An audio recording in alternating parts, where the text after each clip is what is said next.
पुढचं जे टॉपिक आहे ते आहे करंट इलेक्ट्रिसिटी. पुन्हा जसं 11वीमध्ये करंट इलेक्ट्रिसिटी नावाचं टॉपिक आहे तसंच 12वीमध्ये सुद्धा आहे आणि हे दोन्ही आपण एकत्रित घेऊन हा पुढचं पॉईंट आपण क्लिअर करतो. याच्यामध्ये सुरुवातीला आपण काही फॉर्म्युले पाहूया की जे फॉर्म्युले आपण 11वीमध्ये अभ्यासले आहेत, अगदी थोडक्यामध्ये बेसिक आहेत पण ते आपल्याला पुढच्या स्टडीसाठी उपयोगी आहेत. आणि म्हणून 11वीतले जे फॉर्म्युले आहेत ते पहिल्यांदा घेऊन लगेच आपण त्यालाच कंटिन्यूस 12वीचे काही फॉर्म्युले पाहूया. इम्पॉर्टंट फॉर्म्युले. पहिला करंट इलेक्ट्रिसिटीमध्ये आपल्याला पाहता येईल करंटची डेफिनेशन आपण अभ्यासले.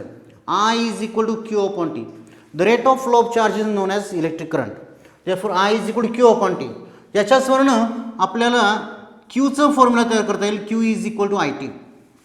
हे दोन्ही फॉर्म्युला आपल्याला माहिती असले पाहिजे जे आपण नेहमी वापरत आहोत. पुढं जो दुसरा फॉर्म्युला आपण 11वीमध्ये परत अभ्यासलेला आहे करंट इलेक्ट्रिसिटी अभ्यास करत असताना अगदी बेसिक आहे. इलेक्ट्रिसिटीमध्ये अभ्यासत असताना अगदी बेसिक फॉर्म्युला तो म्हणजे ओहम्स लॉ. आपल्या सर्वांना माहिती आहे Ohm's law V is equal to IR. परत याचे वेगवेगळे फॉर्म्स आपल्याला काढता येतील. याच्यावरून आयची व्हॅल्यू काढता येईल I is equal to V upon R किंवा आरची व्हॅल्यू काढता येईल R is equal to V upon I. R is equal to V upon I. हे ओहम्स लॉचेच वेगवेगळे फॉर्म्स आहेत. आणि ओहम्स लॉ हा इलेक्ट्रिसिटीमधला करंट इलेक्ट्रिसिटीच्या बाबतीमधला सगळ्यात बेसिक असा लॉ आहे. तो आपल्या सर्वांना माहिती असणं गरजेचं आहे. याच्यावरूनच आपण पुढे एक फॉर्म्युला अभ्यासला आहे तो म्हणजे specific resistance. That means rho आपण सिम्बॉल वापरतो त्याला स्पेसिफिक रेजिस्टन्स रो किंवा त्याला resistivity of the material of wire असं पण म्हणतात. That is equal to R into A upon L where R is the resistance of wire, A is the cross sectional area and L is the length of the wire. याचाच जर का आपण reciprocal घेतला तर त्याला आपण sigma असं म्हणतो किंवा त्याला कंडक्टिव्हिटी असं म्हणतो. रेजिस्टिव्हिटीच्या विरुद्ध कंडक्टिव्हिटी आणि ह्याचा बरोबर तो रेसिप्रोकल आहे. 1 अपॉन रो असं आपण म्हणूया किंवा L अपॉन RA असं सुद्धा आपण म्हणू शकतो. हा रेजिस्टिव्हिटी आणि ही कंडक्टिव्हिटी. ठीक आहे. ह्याच्यानंतर 11वीमध्ये असताना आपण काही जसं इलेक्ट्रोस्टॅटिक्स या टॉपिकमध्ये आपण सिरीज आणि पॅरल कॉम्बिनेशन ऑफ कपॅसिटर्स पाहिलं. 11वीमध्ये आपण सिरीज आणि पॅरल कॉम्बिनेशन ऑफ रेजिस्टन्सेस अभ्यासलेला आहे.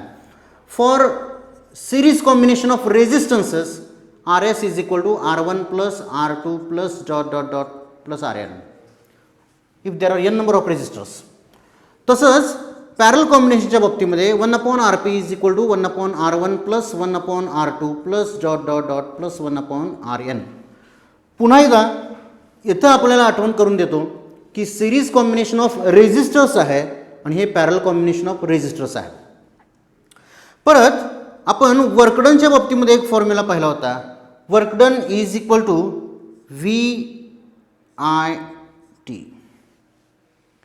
VIT. पॉवरच्या बाबतीमध्ये फॉर्म्युला पाहिले होते. Power P is equal to V into I. असे काही हे बेसिक फॉर्म्युले आपण 11वीमध्ये अभ्यासले होते. त्याची थोडक्यात आपण काही मांडणी करून घेतली. हे फॉर्म्युले बऱ्याच ठिकाणी आपल्याला वेगवेगळ्या ठिकाणी उपयोगी पडणार आहेत. हा जो फॉर्म्युला आहे यांच्यानंतर आपण 12वीमध्ये जो अभ्यास सुरू केला त्याच्यामध्ये सुरुवातीला किर्चॉफ्स लॉ पाहिलं. Kirchhoff's law in electricity. 2 laws आहेत आपल्या सर्वांना माहिती आहेत. Kirchhoff's first law and Kirchhoff's second law. Kirchhoff's जो फर्स्ट लॉ आहे ज्याला आपण करंट लॉ असं पण म्हणतो किंवा जंक्शन लॉ असं देखील म्हणतो. तो लॉ काय आहे? दोन्ही लॉ अगदी सिंपल आहेत. Summation of I Kirchhoff's first law आपण म्हणूया. Summation of I is always equal to 0. हा किर्चॉफ्स फर्स्ट लॉ आहे. The algebraic sum of the current at any junction is always equal to 0. हा law वापरत असताना आपल्याला एक साइन कन्व्हेन्शन नेहमी हे दोन्ही लॉज जे आहेत किर्चॉफ्सचे हे वापरत असताना साइन कन्व्हेन्शनचा विचार करावा लागतो. दुसरा जो लॉ आहे Kirchhoff's second law that is summation of E that is equal to summation of IR असं पण तो लिहिता येतो. हा जो पहिला लॉ आहे त्याला आपण करंट लॉ म्हणतो. जो दुसरा लॉ आहे त्याला आपण व्होल्टेज लॉ असं देखील म्हणतो. ह्या दोन्हींसाठी पण वेगवेगळ्या साइन कन्व्हेन्शन्स आहेत. पहिला जो लॉ आहे त्यासाठी साइन कन्व्हेन्शन आहे at any junction if the current is flowing towards the junction then that is positive and the current which is leaving the junction that is considered as negative. ही sign convention first लॉसाठी आहे. Second लॉसाठी सुद्धा काही sign conventions आहेत. EMFसाठी एक आहे आणि करंटसाठी एक आहे. जो पाथ आपण ट्रेस केलेला असतो त्या ट्रेस केलेल्या पाथवरून आपण करंट आणि EMFच्या साइन कन्व्हेन्शन्स ठरवत असतो. त्या दोन्ही पण साइन कन्व्हेन्शन्स करंटसाठीची आणि EMF साठीची आपल्याला माहिती असली पाहिजे. The current which are flowing in the same way as the path is traced are positive, otherwise it is negative. आणि EMF साठी जी साइन कन्व्हेन्शन आहे, if the cell sends the current from negative terminal to the positive terminal inside the battery, then that EMF is considered as positive, otherwise it is negative. तर हे दोन्ही sign conventions आपल्याला या Kirchhoff's लॉचे problem सोडवत असताना लक्षात ठेवायचे आहेत, नाही ते गरजेचं आहे. त्याशिवाय आपण किर्चॉफ्स लॉ वापरू शकत नाही. किर्चॉफ्स लॉच्या नंतर आपण पुढचा जो फॉर्म्युला अभ्यासला आहे तो आहे व्हीटस्टोन्स नेटवर्कच्या संदर्भातला. Balancing condition of Wheatstone's network R1/R2 is equal to R3/R4. 4 रेजिस्टन्सचं नेटवर्क आहे. त्या 4 रेजिस्टन्सची मान्य आपण अशा रीतीनं केली की त्यामध्ये जर का व्हीटस्टोन्स नेटवर्क आपल्या सर्वांना आठवत असेल तर R1/R2 is equal to R3/R4 असं जर का असेल, हे रेशो जर का सारखे असेल तर ते जे व्हीटस्टोनचं नेटवर्क आहे ते बॅलन्स्ड आहे असं म्हटलं जातं. आणि याच प्रिन्सिपलचा वापर करून जे इन्स्ट्रुमेंट तयार झालेले आहेत, ज्याचा वापर आपण आपल्या एक्सपेरिमेंट प्रॅक्टिकलच्या वेळेला सुद्धा केलेला आहे, ते म्हणजे Wheatstone's meter bridge. Wheatstone's meter bridge वापरून आपण अननोन रेजिस्टन्स एक्स कॅल्क्युलेट करतो की जो unknown resistance X is equal to R/L1/L2. हा फॉर्म्युला आपल्याला मिळेल. याच्यामध्ये एक्स म्हणजे अननोन रेजिस्टन्स आहे जो आपण व्हीटस्टोन मीटर ब्रिजच्या लेफ्ट गॅपमध्ये शक्यतो जोडतो. आर हा नोन रेजिस्टन्स आहे जो राईट गॅपमध्ये जोडतो. L1 आणि L2 ह्या त्यांच्या अपोजिट एंडच्या length. L1 is the length from left end, L2 is the length from right end of the Wheatstone meter bridge.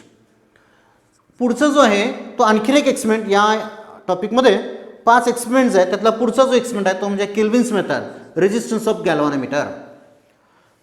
Same formula आहे, फक्त याच्यामधला जो बदल आहे तो बदल आपण लक्षात ठेवायचा आहे. G, that is the resistance of galvanometer, is equal to R, resistance in the right gap, or it is also known as known resistance, Lg/Lr. Lg and Lr are the length opposite to galvanometer and resistance box respectively. त्यानंतर आपण दुसरा इन्स्ट्रुमेंटचा अभ्यास केला तो आहे potentiometer. Potentiometer म्हणजे काय आणि त्याचं प्रिन्सिपल आपण पाहिलं. प्रिन्सिपल ऑफ पोटेन्शियोमीटर आपल्या सर्वांना माहिती आहे. V, that is the total potential difference upon total length of the wire. हा जर का रेशो घेतला तर तो रेशो नेहमी कॉन्स्टंट असतो. त्याला आपण पोटेन्शियल ग्रॅडियंट असं म्हणत असतो. हा जो पोटेन्शियल ग्रॅडियंट आहे तो V/L असा आपण सिम्बॉल वापरतो. याचा वापर करून आपण EMF कॅल्क्युलेट करतो. EMF जो आहे तो EMF हा या पद्धतीनं potential gradient into balancing length या सूत्रानुसार आपण काढतो. ठीक आहे. म्हणजेच E इज इक्वल टू, आपण EMF साठी E कॅपिटल वापरला तर capital E is equal to potential gradient V/L into balancing लेंथला मी L1 म्हटलं तर हा फॉर्म्युला आपण पोटेन्शियल प्रिन्सिपल ऑफ पोटेन्शियल म्हणून वापरतो. त्यानंतर आपल्याला पुढचा फॉर्म्युला पाहता येईल आणि तो म्हणजे कंपॅरिझन ऑफ EMF. आपल्याला 2 EMF दिले असतील, 2 सेल दिले असतील तर त्या दोन्ही सेलच्या EMFची आपण कंपॅरिझन केली. ती 2 मेथडनी करता येते. सेपरेट सेल मेथड आणि दुसरं आहे ते sum and difference method. Separate cell मेथडसाठी E1/E2 is equal to L1/L2 आणि दुसरा जो फॉर्म्युला आहे तो सम अँड डिफरन्स मेथडसाठी आहे L1 + L2 divided by L1 - L2. ही सम अँड डिफरन्स मेथड आहे आणि ही जी आहे ती सेपरेट सेल मेथड आहे. आणि नंतर शेवटचा एक फॉर्म्युला आपण पाहिला तो म्हणजे internal resistance of a cell small r is equal to capital R into bracket L1 - L2/L2. असे एकंदरीत फॉर्म्युले आपण या टॉपिकमध्ये अभ्यासलेले आहेत. या फॉर्म्युलांचा वापर करून, अर्थात हे सर्व फॉर्म्युले आपल्याला पाठ आहेत किंवा पाठ आपण केलेले असतील असं गृहीत धरून आपण काही प्रॉब्लेम इथं शक्यतो वेगवेगळ्या या टॉपिकमधल्या वेगवेगळ्या पॉईंटवरचे आपण कव्हर करायचा प्रयत्न केला आहे आणि त्यात पुन्हा वेगवेगळ्या एक्झाम्सना विचारले गेलेले असे काही प्रॉब्लेम आपण घेणार आहोत. यातला जो पहिला प्रॉब्लेम आहे पहा तो वाचतो मी आणि तो कसा सॉल्व्ह करायचा हे आपण पाहूया. पहिला जो प्रॉब्लेम आहे त्याकडे पाहिलं आपण की लक्षात येईल हा जो प्रॉब्लेम आहे तो किर्चॉफ्स लॉवरचा आधारित आहे. किर्चॉफचे जे लॉ आहेत ते वापरून आपल्याला काय इन द गिवन सर्किट हे जे खाली सर्किट आपल्याला दिलेलं आहे या सर्किटच्या बाबतीमध्ये हा जो 1 ओहमचा रेजिस्टन्समध्ये जोडलेला आहे पी आणि क्यूच्या मध्ये, the current in 1 ohm resistor is, या 1 ओहम रेजिस्टन्समधून फ्लो होणारा करंट आपल्याला काढायचा आहे. आता हे किर्चॉफ्स लॉज वापरत असताना जे सर्किट आपल्याला दिलेलं आहे, आपण या अगोदर सुद्धा थेरीची तयारी करत असताना, बोर्ड एक्झामची तयारी करत असताना या टाईपचे प्रॉब्लेम सोडवले असतील. किर्चॉफ्स लॉ वापरत असताना सगळ्यात महत्त्वाचं कोणतं असेल तर जी डायग्राम दिली त्या डायग्राममध्ये आपल्याला करंटची डायरेक्शन दाखवता आली पाहिजे. मी इथं दाखवतो, इथं 2 सेल आहेत, 2 सर्किट्स दिसतात. इथं मी हे जे पहिलं सर्किट आहे याला सुद्धा नावं देतो, लेबलिंग करतो. या पॉईंटला मी ए असं म्हणतो, हा जो पॉईंट आहे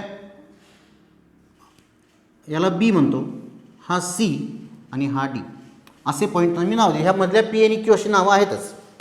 ही जी पहिली बॅटरी आहे याच्यापासून करंट जो आहे त्याला मी I1 इतका करंट म्हणतो. त्या करंटची मी डायरेक्शन दाखवतो. तो या इथून जाईल I1 करंट, इथं येईल, इथून पुढं येईल, ही करंटची डायरेक्शन आहे. इथं पण करंट हा I1 आहे. या संपूर्ण सर्किटमध्ये I1 इतका करंट फ्लो होतो. हा जो सेकंड बॅटरी आहे EMF आहे, इथला जो करंट तयार होतो तो I2 इतका असं आपण म्हटलं. हा I2 करंट आहे. इथून सुद्धा करंट हा I2 इतका फ्लो होईल आणि तो असं इकडे येईल.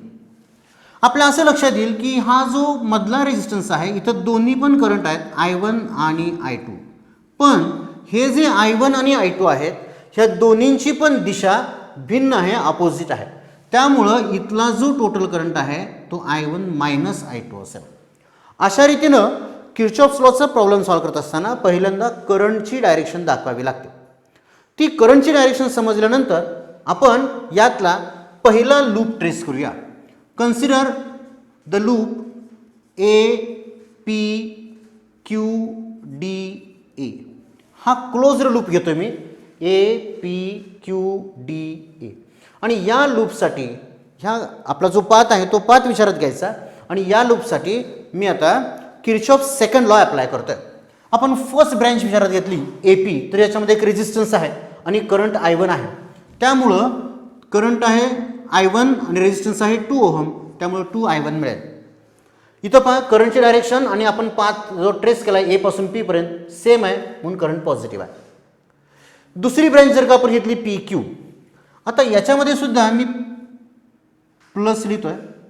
करंट जो आहे तो I1 मायनस I2 इतका करंट आहे आणि रेजिस्टन्स आहे तो 1 ओहम आहे या दुसऱ्या ब्रँचमध्ये. तिसरी ब्रँच घेतो मी Q2D. आता यामध्ये सुद्धा रेजिस्टन्स 3 ओहम आहे आणि करंट I1 आहे, त्यामुळं plus 3 times I1. Okay, is equal to fourth branch जी आहे त्याच्यामध्ये कोणताही रेजिस्टन्स नाही आहे, इथं EMF आहे तो 9 व्होल्ट आहे, त्यामुळे इथे इज इक्वल टू 9 असं मला पहिलं इक्वेशन मिळेल. हे इक्वेशन मी सॉल्व्ह करायचा प्रयत्न करतो. 2 times I1 plus I1 minus I2 plus 3 times I1 that is equal to 9. That means 6 times I1 minus I2 that is equal to 9. This is equation number 1. Next one. Now for the second loop. Now consider the loop P, B, C, Q, P. That means P, B, C, Q and P. Now for this second loop also I am applying Kirchhoff's second law. That is, in the first branch there is no resistance. Again for the second branch there is no resistance. Third branch there is 3 ohm resistance. Therefore 3 times, now the current is I2. 3 times I2. The next branch is QP. But the current shown here is from P to Q. That means current is negative here. So I am writing minus. The current is I1 minus I2 and the resistance is 1 ohm. Is equal to 6. Again simplifying this, we get 3 times I2 minus I1 plus I2 that is equal to 6. That means 4 times I2 minus I1 that is equal to 6. This is equation number 2. Now solve these two equations. Equation 1 that is 6 times I1 minus I2 that is equal to 9. Okay. Now solving these two equations, we will get I will multiply this equation number 1 by 4.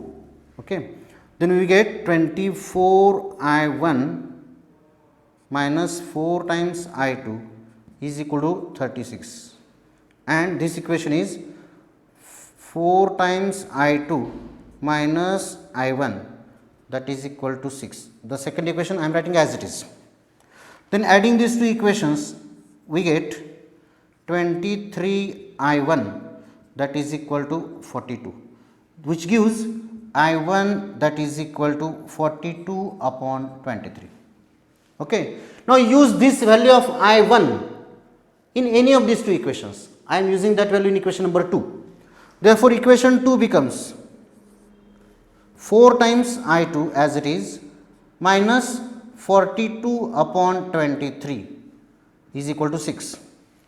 Okay, then we get simplifying this equation, we get I2 that is equal to 45 upon 23.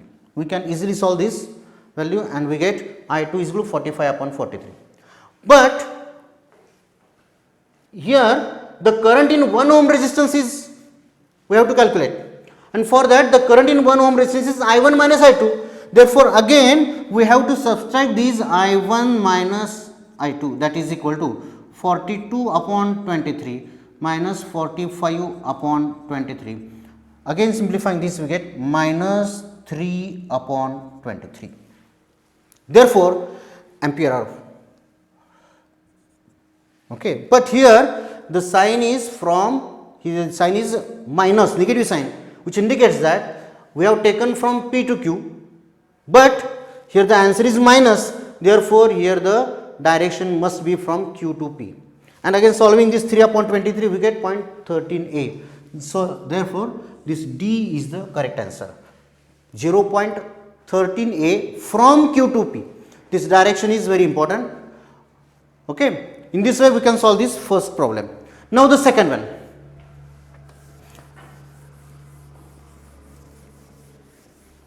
For solving these problems of Kirchhoff's laws, the sign convention is very important. By using proper sign convention only we can solve these problems. Now the second one, this is from meter bridge, Wheatstone's meter bridge. Two unknown resistances are connected in the two gaps of a meter bridge. दोन्ही पण रेजिस्टन्सेस हे unknown आहेत, आपल्याला माहिती नाही, त्यांच्या किमती माहिती नाहीत. The null point is at 40 centimetre from the left. आता पहा, जे दोन रेजिस्टन्स आहेत, मी x1 हा लेफ्ट गॅपमध्ये आहे समजतो, x2 हा राईट गॅपमध्ये आहे. The null point is 40 centimetre from the left.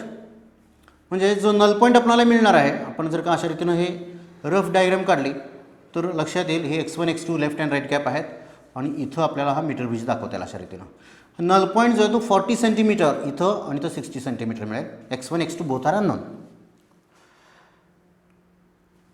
हे जर का आपण सॉल्व करायचं ठरवलं तर आपल्याला सांगता येईल x1 आपण जर का बॅलन्सिंग कंडिशन वापरली, x1 upon x2 is equal to 40 divide by 60 that is equal to 2 divide by 3 असं एक इक्वेशन मिळेल. x1 upon x2 is equal to 2/3. पुढचा जो आहे त्याच्यामध्ये काय म्हटलंय पहा, a 30 ohm resistance is connected in series with the smaller resistance. अर्थात आपल्याला याच्यावरून असं सांगता येईल की x1 हा जो आहे तिथं बॅलन्स 40 सेंटीमीटर लेंथ बॅलन्स झालेली आहे, x2 60 सेंटीमीटर केले, म्हणजे x1 हा लहान आहे. आता 30 ओम रेजिस्टन्स हा ह्या x1 ला सिरीजमध्ये जोडला आहे, त्यामुळं नेक्स्ट पार्टमध्ये लेफ्ट गॅपमध्ये x1 प्लस 30 रेजिस्टन्स असेल, is connected in series. x2 आहे तसाच ठेवला आहे, त्यामध्ये काही बदल नाही. Is equal to null point is shifted by 20 centimetre.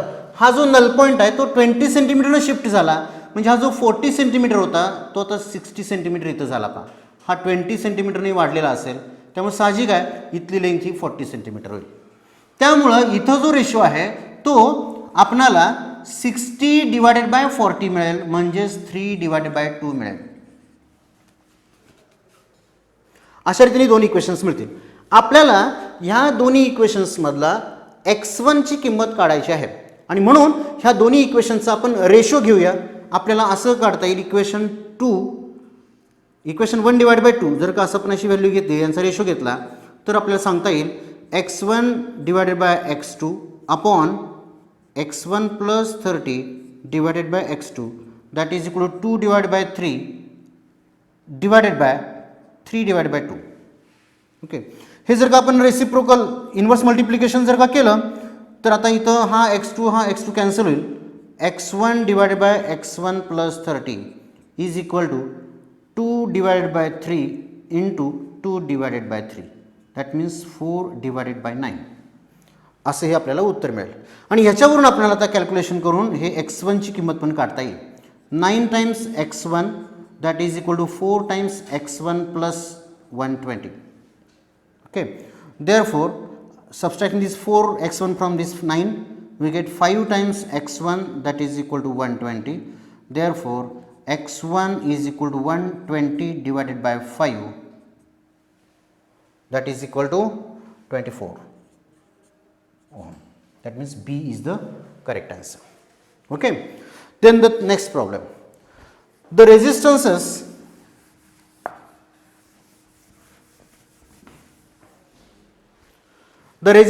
in left and right gap are 20 ohm and 30 ohm respectively.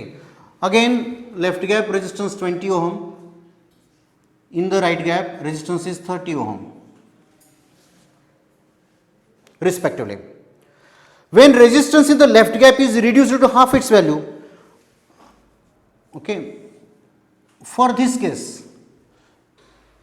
we know that x1 upon x2 balancing condition that is equal to L1 divided by 100 minus L1. Okay, this length is L1, then this is again 100 minus L1 absolutely. Now x1 and x2 are given, that is 20 upon 30. Therefore 20 upon 30 is equal to L1 divided by 100 minus L1. Therefore from this we can easily calculate L1 is equal to 40 centimeter and L2 is equal to 60 centimeter.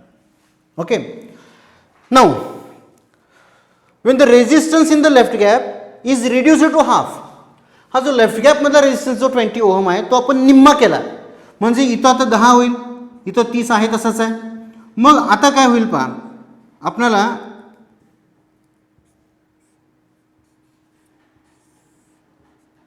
जो null point आहे या condition मध्ये कुठे मिळतो तो पाहूया.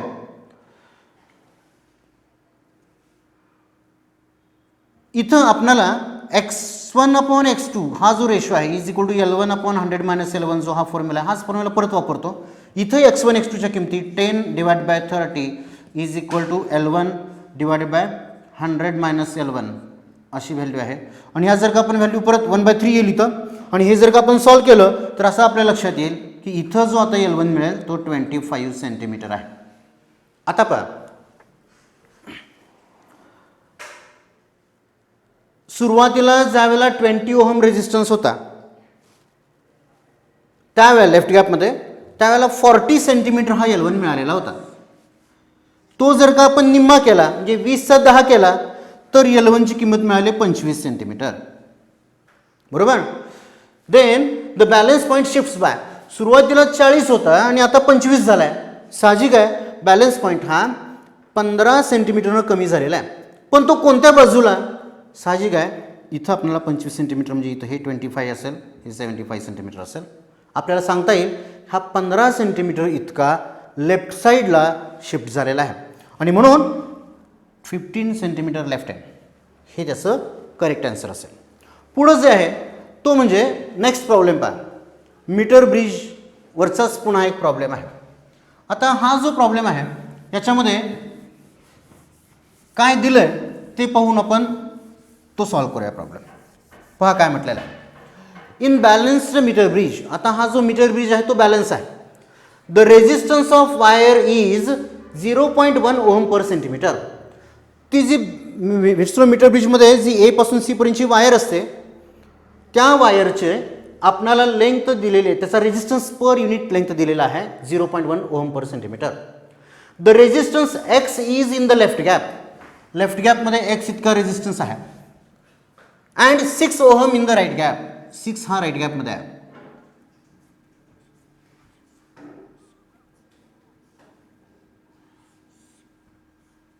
Okay. The null point divides the wire in the ratio 2:3. इथं 2 असेल तर इथं 3 आहे, म्हणजेच आपल्याला कॅल्क्युलेट करता येईल x/6 इज इक्वल टू 2/3. हा रेशो त्यांनी दिला आहे. ह्या व्हॅल्यूज 2 आणि 3 ह्या व्हॅल्यूज नाही आहेत, हा रेशो आहे लक्षात घ्या 2/3. म्हणून x/6 is equal to 2/3. Therefore x आपल्याला याच्यावरून काढता येईल x is equal to 2/3 into 6 that is equal to 4 ohm. म्हणजे हा जो x होता तो 4 ओहम इतका आहे आणि हा 6 ओहम इतका आपल्याला व्हॅल्यू दिलेलीच आहे. पुढं काय म्हटलंय पहा, find the current drawn from the battery of 5 volt. आता हे जे नेटवर्क आहे व्हीटस्टोन्स मीटर ब्रिज जे आहे ते नेटवर्कच्या स्वरूपामध्ये देखील आपल्याला लिहिता येतं. आपल्याला ते माहिती आहे मीटर ब्रिज हा नेटवर्कचाच एक पार्ट आहे आणि हे जे नेटवर्क आहे हे बॅलन्स्ड नेटवर्क आहे. त्यामुळे इथं मधलं जे आहे हा zero deflection, galvanometer shows zero deflection. हा आपला एक्स असेल किंवा 4 ओहमचा रेजिस्टन्स असेल, हा 6 ओहमचा आहे आणि ही जी टर्मिनल्स आहेत ह्यांच्यामध्ये आपण 5 व्होल्टची बॅटरी कनेक्ट केलेली आहे.